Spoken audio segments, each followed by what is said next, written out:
As society becomes more and more secular, Christians are falling away from the faith. This is because many Christians don't have good answers to the objections that they face.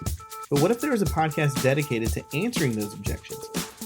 This is what this podcast is dedicated to doing, equipping Christians to engage culture.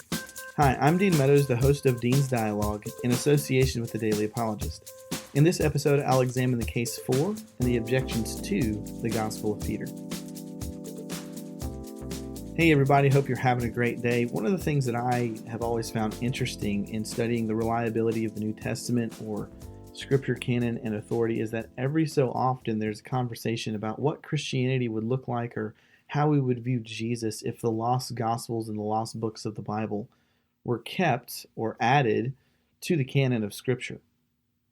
Now, what I mean by lost Gospels is that there's a hypothesis that's out there that states that early on in Christianity there were multiple factions, and because of those multiple factions there was a religious and a political fight that took place, and that the winner of the fight got to determine what books stayed in the canon, which ones were deemed authoritative, and which ones were kept out, the ones that were marginalized, the ones that were deemed heretical.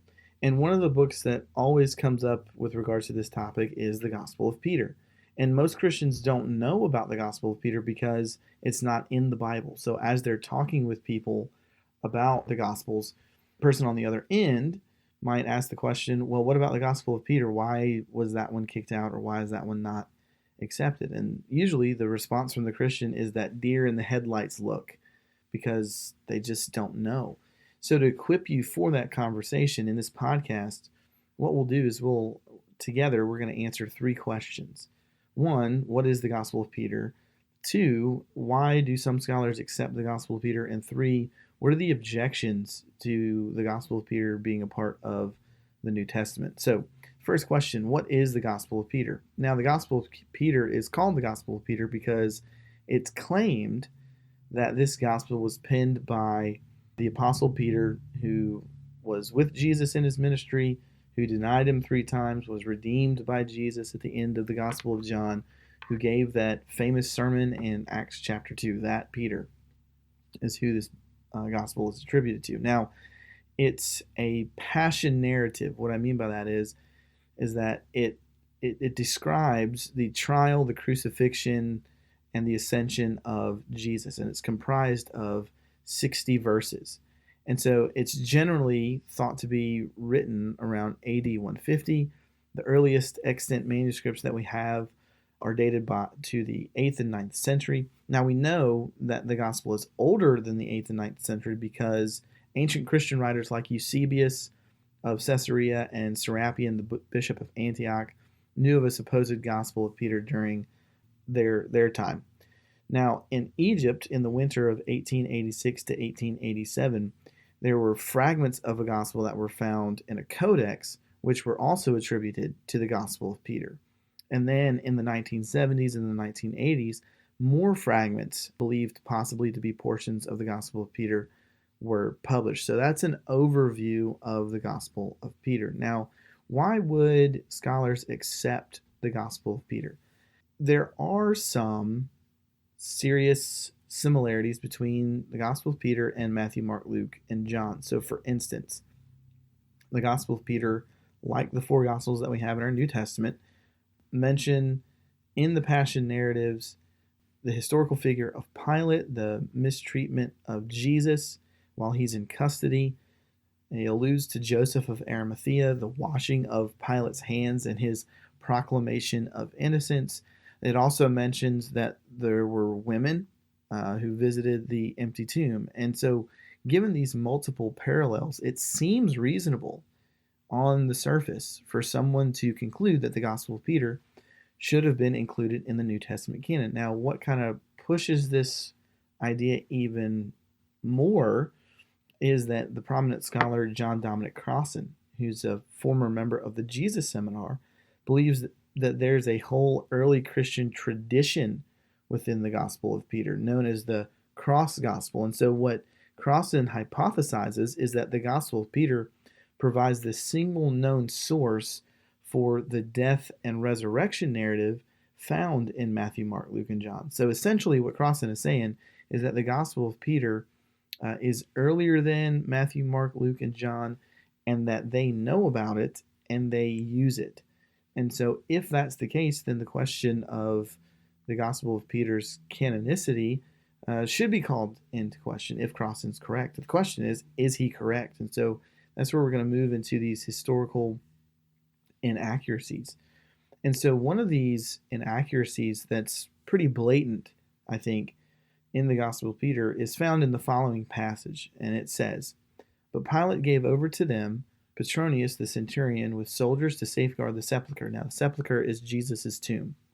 "And with these, the elders and scribes came to the burial place, having rolled a large stone. All who were there together with the centurion and the soldiers placed it against the door of the burial place, and they marked it with 7 wax seals.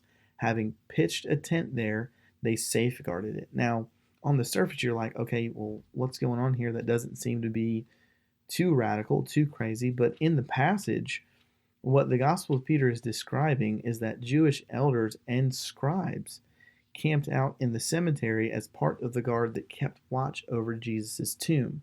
And the reason that this is historically inaccurate because it drives against this type of practice for traditional Jewish customs in the first century. Now remember, in Numbers chapter 19, verse 11, it states that Jews could not touch a dead body or they would become ritually unclean. So to keep this law, what Jews often did is they avoided people who were seriously ill or injured, or even if they looked like they were about to die, they just wouldn't mess with them.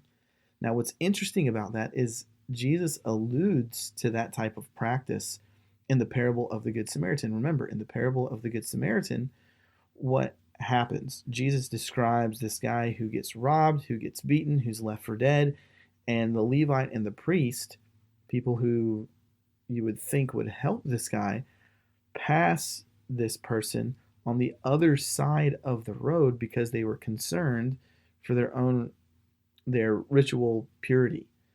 And so, in light of this seeming historical blunder, Dr. Craig Evans, a New Testament scholar, says this: "Given the Jewish view of corpse impurity, not to mention the fear of cemeteries at night, the author of our fragment is unbelievably ignorant. Who could write such a story only 20 years after the death of Jesus? And if someone did such at an early time, can we really believe that the evangelist Matthew, who was surely Jewish, would make use of such a poorly informed writing?" So Craig Evans, one of the foremost scholars on New Testament history, says, hey, the big blunder in the Gospel of Peter is this idea that Jews would camp out in a cemetery to guard a dead body when, in fact, that's something they didn't even get near dead bodies or people who looked like they were about to die because they didn't want to be impure. So due to this historical inaccuracy, it's most likely that the author of the Gospel of Peter is far removed from the time of the events surrounding Jesus' death and burial. So it's also reasonable to conclude why some people would say, based upon this historical blunder, it shouldn't be in the canon because it's inauthentic.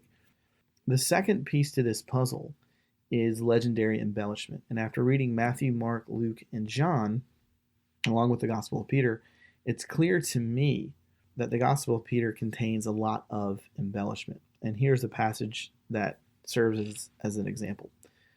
"When therefore those soldiers saw it, they awakened the centurion and the elders, for they too had been keeping guard. And as they declared what things they had seen, again, they saw 3 men come forth from the tomb, and 2 of them supporting one, and a cross following them, and the 2, the heads reached up into heaven. But the head of him who was led by them overpassed the heavens. And they heard a voice from the heaven saying, 'Thou hast preached to them that sleep.' And a response was heard from the cross, 'Yea.'" Now, notice the Gospel of Peter describes these angels' heads reaching up to heaven, a talking cross, and that Jesus' head stretched past the heavens. Now, one might ask the question, well, why isn't something like Matthew an embellishment of Mark? Well, Matthew isn't inconsistent with anything in Mark the way that Peter is inconsistent with all 4 Gospels. And it's also one thing to believe in a resurrection where all the canonical Gospels speak of a real human being brought back to life as a real human, albeit, hey, glorified.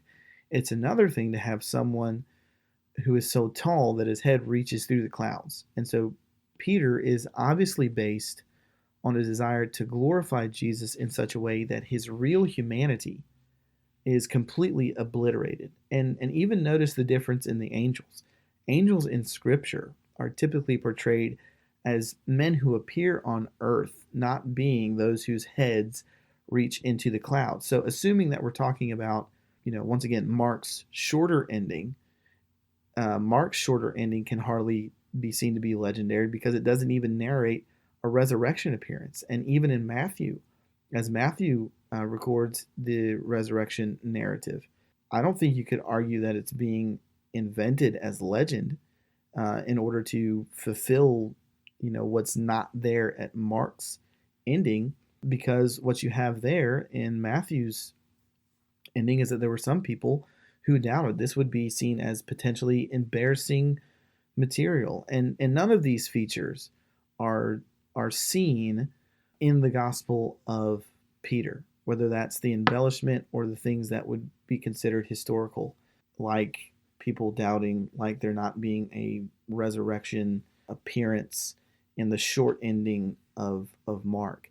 So, in considering what should be taken as most likely to be historical, what historians often seek, and this is the purpose for outlining that previous section, is that when historians want to know what's most likely historical, they always defer to the most primitive account. So in seeking to identify the most primitive account, historians look for which ones contain the most type of restraints on embellishment. I don't think you could make the case that the Gospel of Peter is the most primitive account of the Passion narrative in comparison to Matthew, Mark, Luke, and John. So in this case, when we compare Matthew, Mark, Luke, and John to Peter, Peter just reeks of embellishment. Matthew, Mark, Luke, and John are restrained. So in conclusion, while Crossan and others might want to say that the Gospel of Peter is earlier than the Synoptics, it just seems that in light of the evidence, it's more prudent to conclude that this is a later apocryphal, also known as fake writing, and for this reason the Gospel of Peter should be excluded from the New Testament canon and should not be seen as canonical, which is in line with early church history. The Bishop Serapion of Antioch says essentially, this is a fake, it's a bad gospel, we should reject it. And Jerome does the same thing as well in his writings on the Gospel of Peter. So hopefully that helps you in your conversations with people about the Gospel of Peter. In our next episode, what we're going to look at is the Gospel of Thomas.